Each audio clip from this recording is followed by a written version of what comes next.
Hey guys, it's Piotr from Bokeh Photos, and today we'll try to save an image. Bokeh Photos. Affinity Photo. Okay, so we took a picture. It's blurry, we don't like it. Like, this is an example. Pretty much nice picture, but the lens probably back focused, because the girl is not in focus. The focus depth of field is a little bit behind her. Probably some autofocus issues or lens, whatever. How to make it a lot sharper, because making a picture that we moved while doing, it's pretty much impossible to do this either in Photoshop or in Affinity. You would have to buy some third-party software, because the main idea is that the algorithms in that software detect the direction of the movement of the lens or camera or yourself while doing the photo, and they're trying to reverse engineer this and reverse the whole effect. Here, this is simply out of focus, so we can only try to sharpen the image. What can we do? We got a couple of ways. The first, tone mapping persona. Probably the most easiest. Let's copy the background layer as per usual and click tone mapping persona. And let's wait a little bit. It does load a lot.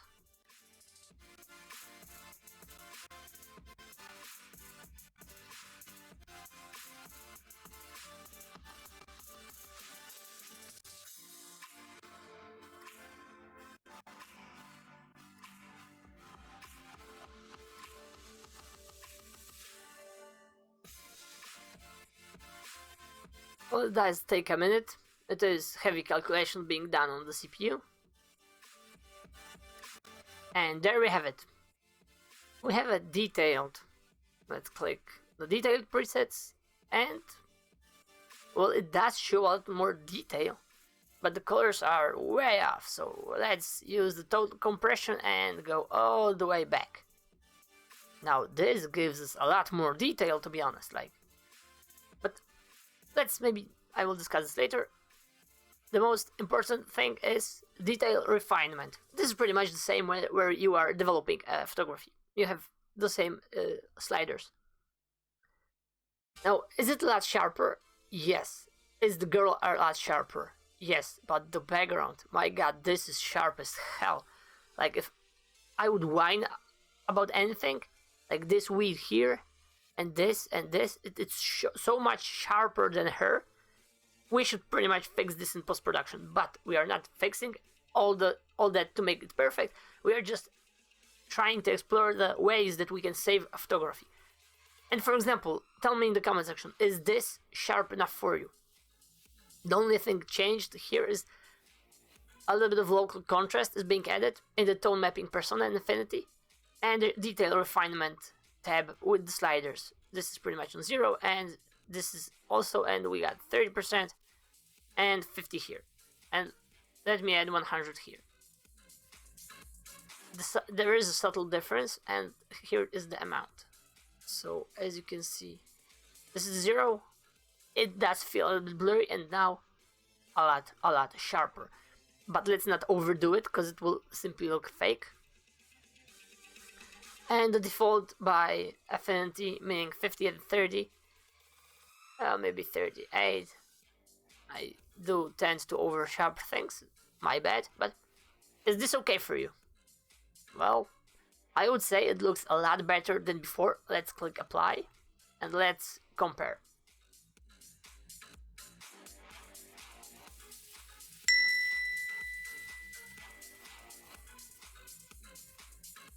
So guys, before and after. Before and after. Now, what I would say is the biggest change here. For example, look at her pants. They are pretty much black, like this is a black hole in the middle of the image, you cannot see anything. But by lowering the contrast, you open it up the shadows, and now, okay, there is some detail here. Additionally, look at her hair. Okay, there's a lot of detail here. The jacket is a lot more detailed. There's simply more things for us to see.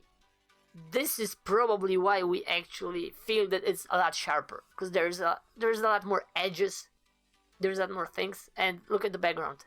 Before, it's like kind of a nice fairy tale blurry a little bit, and now this is a little bit overdone, but if you know what to look for, you will know that this is being sharpened in some kind of a Photoshop software. So this is only the tone mapping persona, and I would say it looks pretty good. Of course, leave me a comment on what do you think, how would you do it, and let's move to the second part. Okay guys, so that was the tone mapping persona. Let's copy the background layer again, the original one. Let me rename this to tone mapping persona. And now we will try to use the sharpen stuff. By sharper stuff, I mean everything that we can throw on this to make it simply sharper. I would start with the Unsharp mask. This is like the basic tool that we have in Affinity you can use for that. And let's click the radius somewhere around here. Okay. So before, after. Very subtle difference. Look here at her face, because pretty much this is the most important part. This is before, and this is with the mask enabled. So let's go 74. Now this is a lot sharper. But look, what we have a problem. We still have this black stuff here. I mean, there is some detail, but you actually really have to look into it. The jacket is a lot harder, I mean darker, because we got a lot of local contrast being added, so obviously the colors will not be the same. Look at this. This is the original. This is the after. So everything is simply a lot more contrasty, but by that it does look a lot more sharp. So I would for like 30 at that. And there's a trick. When we have this sharpened, it's pretty much as in tone mapping. The tone mapping was a lot less contrasty, and we have opened our shadows. So let's open our shadows. How can we do it? We can either go with the shadow highlights and simply open our shadows, and it will be looking like that, or we can delete this and we can simply lower our contrast, which will give us a little different effect. But for that particular thing, I would go with that. Just, you can use both, whatever you want. And look at that. It's very similar to tone mapping persona. Let's take a look. This is the tone mapping, as you can see here. And this is Unsharp mask with contrast adjustment. Whatever is better, I would say still that the tone mapping looks a little bit better. If I would be honest with you. But it really does depend. We can also try to add on top of that. Open up the shadows a little bit.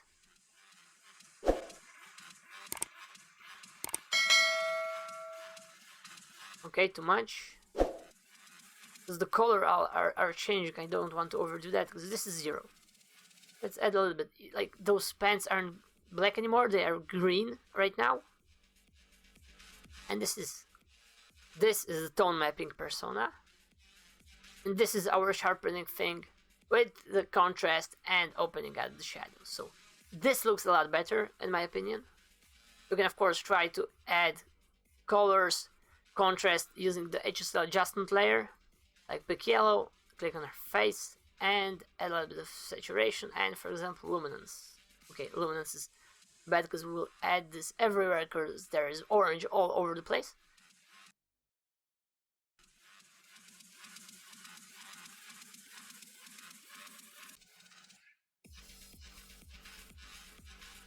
There's a very small difference, but everything is a little bit lightened with her face included. So we can play like that. Guys, it's a lot work, to be honest. I mean, do you think that is for example a picture that you will be enough or sufficiently happy with, or not really? Because this is our original. I would say it's a little bit dark. Obviously there is blur here.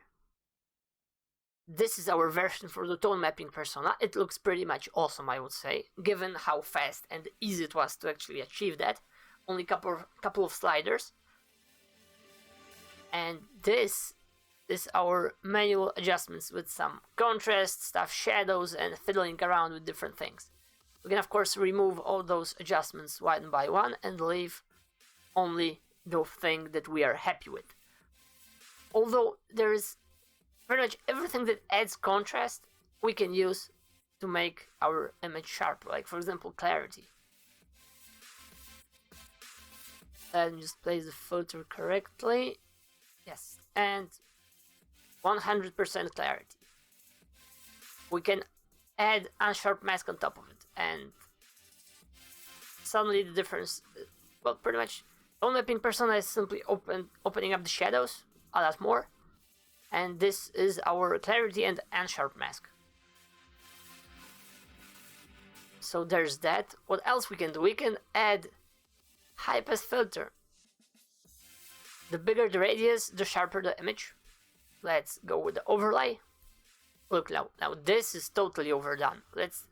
I just removed all the filters. We have only the original with a single filter, with the high pass filter, blend mode overlay, 24 pixels. And this is before, and this is the after. And I will add clarity. It does put in a little bit detail, especially in the hair and on her face. So this does help a little bit. Unsharp mask, yeah, a little bit overdone. Yeah, it's a hard adjustment. Brightness contrast does give us a little bit detail in general, so it also feels good. Like for example, let's compare. This is the tone mapping. This is our sharpening fun that we just made. So guys, I won't go more into details, just wanted to show you that you have tone mapping persona. I would start there with those tools, or when you are developing a raw file, you get the same sliders in Affinity, and then you just need to fiddle around with clarity, Unsharp mask, brightness, contrast, highlights, shadows, HSL, like some combination of those will make the photo look, well, it all depends on you and what do you expect. The main idea is, as I said before, if this is actually a moved photography, you just simply moved, twitched or something, you should use a professional software for that. This is not dedicated for such things. For example, here in plugins, I have Nick collection, and there is the SharpenerPro. Those are the old collection that is free for everyone, works with Affinity, but this is just a sharpener. It's still not a tool that is called please make my blurry photo sharp as hell or fix my photo because I moved while taking it. This is not dedicated for that. And as you can see, everything here we got is pretty much the tools for sharpening. Let me add this more or less to the max and let's see how it will look. Look at this. This is the plugin making everything sharp as hell. We have also a couple of tools here, a couple of sliders, but what combination of those sliders will be enough for you, only you know that. The problem is that there isn't only one single solution. I mean, probably the software you will just simply buy and click with please fix my photo. This will be the best case scenario because it is fast, easy, but you need to pay for it. But hopefully you pay only once, not as for Photoshop or something you need to pay a subscription. Eventually you get a new version, but the old version, if it works, it will always work. So that's the plus. Okay, so this is totally over sharpened. Obviously it looks bad, but well, yeah, the girl is a lot sharper. So I would go with the tone mapping persona, to be honest, for making photos sharper. Does it look savable? Yes, it did, but it wasn't that bad, I would say.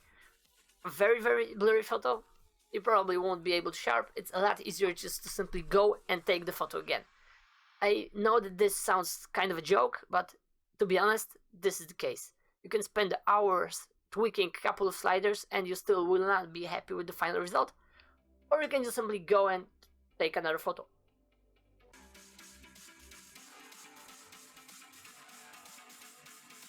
So if you did like any of the results in particular, please do tell. I think that both approaches are valid.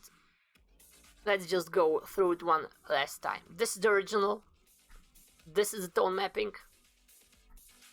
and this is our fun playing with all those different kind of layers. And with the plugins that I actually have, the Nick collection, the SharpenerPro 3. And what's the best case scenario? Probably it's a lot more hardcore, because, like, for example, now this is kind of a sharp, it looks nice, but obviously the grain and everything is a lot too much. Everything around looks like crap, so this would have to mask and blur out again, so it won't be that sharp, and pretty much a lot of manual work. I would just simply recommend, or maybe not recommend, think about dedicated software if you really want to save a photography, or just simply pay someone to do it. Because doing this alone at home, I wouldn't bother, I would go and make another one. And that's it. Because it's simply out of stuff. You can do something like that, as I presented here. This is my best case scenario, I would say, for that kind of photography. Or I would just simply sit on it manually. A lot of time, a lot of sitting in front of the desk. It all depends on you in the end, unfortunately. There isn't one golden solution for everyone. Someone will just simply pay for a tool, use it, I don't care anymore. Someone else would actually want to have fun and try his best with all those sliders, all those manual changes, etc, etc. So, that's it. Thanks for tuning in, hope you liked it, leave me a comment, and bye for now.